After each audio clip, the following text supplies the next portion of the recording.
Assalamualaikum warahmatullahi wabarakatuh. Salam sejahtera bagi kita semua. Shalom Om Swastiastu, Namo Buddhaya, salam kebajikan. Pertama-tama saya ucapkan selamat pagi untuk teman-teman semua. Semoga selalu dalam lindungan Tuhan dan dalam keadaan yang sehat. Pada kesempatan kali ini, izinkan saya untuk memperkenalkan diri terlebih dahulu.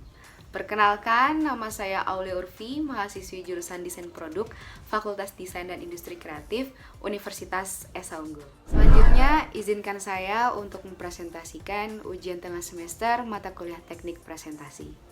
Kali ini saya akan membahas tentang produk perhiasan atau jewelry, dan saya akan memulainya dengan sejarah tentang perhiasan terlebih dahulu.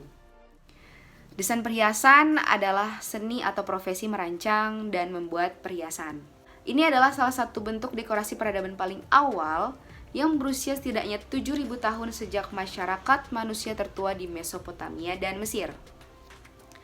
Seni telah mengambil banyak bentuk selama berabad-abad, dari manik-manik sederhana di zaman kuno hingga pengerjaan logam canggih dan pemotongan permata yang dikenal di zaman modern. Berikut ini adalah sejarah dan perkembangan tren perhiasan dari masa ke masa. Yang pertama, pada era Mesir kuno. Pada era ini, dalam produksi perhiasan dimulai dengan penggunaan tembaga sebagai logam untuk membuat perhiasan. Mereka kemudian mulai memproduksi berbagai manik-manik berkilau dan desain perhiasan dengan menggunakan kumbang skarab, sayap burung, harimau, serigala, bahkan antelop. Mereka juga menggunakan berbagai macam batu-batuan dalam membuat perhiasannya. Dan batu-batuan yang populer pada saat itu adalah karnelian, feldspar, amethyst, lapis lazuli, dan pirus. Lalu kita beralih ke masa Victoria. Orang-orang pada masa ini menyukai desain perhiasan yang romantis dan natural, seperti bentuk hati, bentuk bintang, bulan sabit, burung, serangga. Jenis perhiasan yang sering mereka gunakan adalah bros, cincin, kalung, gelang. Lalu pada tahun 1950-an, setelah Perang Dunia Kedua, masyarakat dunia mulai melirik kembali perhiasan dengan warna-warna cerah, penggunaan rhinestone, dan manik-manik besar. Berlian juga menjadi batu permata yang paling populer bahkan hingga saat ini. Trend forecasting yang akan saya gunakan dalam produk yang akan saya buat nanti adalah biopop. Dan saya mengambil subjenisnya virology. Biopop merupakan kemajuan riset-riset synthetic biology, sebuah harapan yang memberikan aura kegembiraan tercermin dalam produk-produk yang dibuat dengan dorongan bermain tinggi dan warna-warna yang cerah. Lalu, apa sih pengertiannya virology? Virology itu adalah cabang biologi yang mempelajari makhluk suborganisme, terutama virus, dan dalam perkembangannya, selain ditemukan virus, ditemukan pula viroid dan prion. Jadi, kedua kelompok ini saat ini juga masih menjadi bidang kajian dalam virology.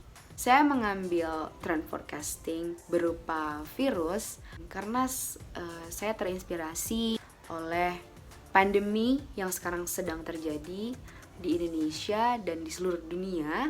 Untuk itu, mengapa tidak saya jadikan inspirasi untuk produk yang akan saya buat nanti. Mendesain sebuah produk, pastinya kita memerlukan desain, research, dan analisisnya. Poin yang pertama adalah market and user research. Di dalam market and user research ini terdapat umur, personality, dan pekerjaan serta gaya hidup konsumen dan pengguna yang saya tuju. Pertama ialah saya memilih wanita muda dengan rentang usia 20 hingga 35 tahun. Lalu yang memiliki personality yang easy going, yang mudah bergaul, yang suka keluar dari zona nyaman, lalu yang fun dan yang ceria tentunya. Yang memiliki pekerjaan seorang pegawai kantoran serta mahasiswi dan memiliki gaya hidup yang mewah. Berikutnya untuk poin kedua ada product comparison. Di sini saya mengcompare beberapa produk perhiasan ternama di dunia. Dan yang pertama ada dari Tiffany & Co. Di sini adalah gelang berwarna biru kehijauan, warna khas Tiffany & Co, yaitu turquoise. Gelang ini terbuat dari emas putih 18 karat dengan virus. Motifnya melebar, ukurannya sedang. Lalu yang kedua dari Dior, yaitu Rose des Vents Necklace. Ini adalah kalung dalam bentuk mawar angin dengan desain bintang bersudut 8 dengan sentuhan biji-bijian mengelilingi medali yang memutar rantainya untuk beralih di antara sisi batu permata atau mawar angin. Untuk produk perhiasan yang ketiga ada Diamond Loop by Harry Winston, full motif multicolor stone and diamond earrings. Untuk deskripsi produknya, bentuk feminim dari bentuk buah pir dirancang ulang oleh desainer Winston dalam loop collection yang tak lekang oleh waktu. Menampilkan perpaduan menawan dari batu permata berwarna cerah, safir muda dan kuning, aquamarine dan spinel hitam, serta berlian paling langka di dunia. Anting berlian menerjemahkan desain klasik Winston menjadi perhiasan siang hari yang apik dan dapat dikenakan. Terbuat dari 8 batu berbentuk buah pir berwarna aquamarine, safir kuning, spinel hitam, dan safir merah muda. Dengan berat total sekitar 1,52 karat dan 58 berlian bundar dengan berat total sekitar 2,66 karat diatur dalam platinum. Lalu di sini ada perkembangan perhiasan dari masa ke masa, yaitu dari masa lampau, sekarang, dan yang akan datang. Masa lampau, perhiasan ini memiliki warna yang cerah, memiliki warna yang berani, memiliki warna memakai banyak warna, lalu memiliki bobot yang lumayan berat. Berbeda dengan perhiasan saat ini atau masa ini, perhiasan saat ini mengedepankan simple, soft, namun elegan, dan tentu saja ringan dan nyaman untuk dipakai sehari-hari. Lalu untuk perhiasan di masa yang akan datang, diprediksi perhiasan di masa yang akan datang bentuknya lebih mainstream, lebih out of the box dari yang sekarang, tapi tetap simple, tetap elegan, dan bisa dipakai sehari-hari juga. Lalu beralih ke poin selanjutnya, yaitu positioning. Jadi positioning ini dapat membantu memudahkan seorang desainer untuk melihat segmentasi pasar, yaitu melihat konsumen seperti apa, butuhnya seperti apa, dan di sini saya memiliki 4 poin dalam positioning. Yang pertama adalah segmentasi pasar. Yang saya pilih untuk pengguna produk saya ini adalah dengan gaya hidup yang mewah, dengan tingkat pemakaian yang sering. Tetapi kebutuhan terhadap barang hanya karena fashion, bukan kebutuhan primer. Jadi produk yang akan digunakan hanya sebagai fashion, tetapi digunakan dalam jangka waktu yang sering. Lalu yang kedua ada target pasar. Seperti yang saya jelaskan tadi pada market and user research, target pasar saya adalah seorang wanita muda dengan kisaran usia 20 hingga 35 tahun. Lalu wilayah demografisnya, saya memilih penduduk DKI Jakarta. Produk yang akan saya buat ini adalah salah satu inovasi perhiasan yang unik karena menggabungkan kemewahan tetapi dengan warna yang ceria di dalamnya. Seperti yang kita tahu pada umumnya, suatu produk atau suatu barang yang kesannya elegan itu pasti menggunakan warna-warna yang soft, yang hanya menggunakan satu warna, tidak banyak warna. Tetapi di sini saya memecah itu semua, saya menggabungkan kemewahan dengan warna-warna yang fun, warna-warna yang ceria. Saya menggabungkan itu, tetapi tetap terlihat mewah. Di sisi lain terlihat ceria. Jadi saya harapkan apa yang saya desain, apa yang saya buat itu sampai pesannya kepada konsumen yang saya tuju. Lalu saya membaca pasar saat ini, banyak wanita yang menyukai produk handmade dan lokal. Seperti yang kita tahu, produk lokal saat ini sangat digandrungi oleh masyarakat Indonesia.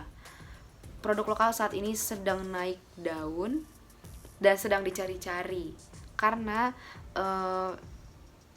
sekarang produk lokal tidak kalah jauh dengan produk luar. Dari segi kualitas, dari segi bahan, dari segi kenyamanan, dan masih banyak lagi. Beralih ke poin key visual dan keyword. Di sini saya menggunakan keyword elegan, unik, serta dynamic. Untuk poin yang terakhir adalah color concept. Seperti yang sudah dilihat di slide trend forecasting sebelumnya, saya menggunakan trend forecasting Biopop dengan subjenis virology dalam upaya mengembangkan desain fashion jewelry yang berbasis ekonomi kreatif yang merupakan hasil eksplorasi kreatif dari desainer jewelry yang berpotensi besar untuk dikembangkan. Maka, inovasi desain fashion jewelry mengarah kepada inovasi desain dalam konteks kreativitas yang didasari atas kegiatan eksplorasi terhadap keunggulan dan keunikan ornamen untuk dikembangkan menjadi produk jewelry yang memiliki originalitas dan nilai fungsi yang baru.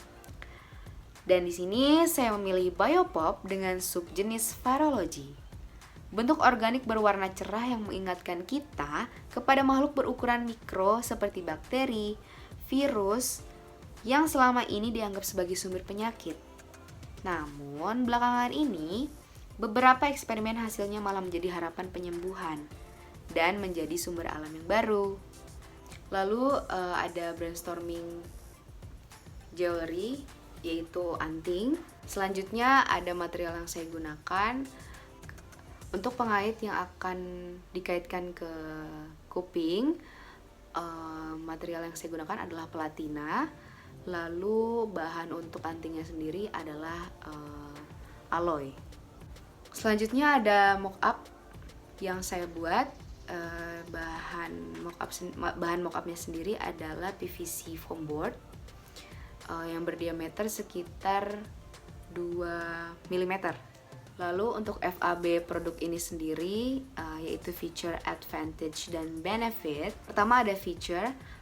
Jadi anting ini memiliki desain dengan koleksi terbatas dan tidak diproduksi lagi setelah terjual habis. Lalu advantage-nya memiliki desain yang terinspirasi dari virus. Seperti yang sudah tadi saya jelaskan, saya terinspirasi dari pandemi yang sekarang sedang terjadi di dunia saat ini, itu virus corona.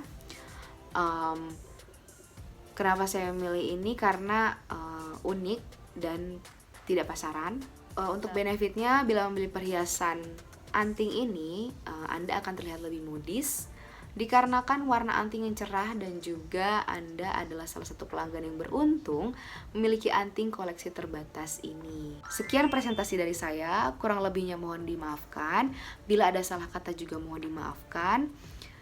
Terima kasih semuanya yang telah menonton video ini. Wabillahi taufiq wal hidayah. Wassalamualaikum warahmatullahi wabarakatuh.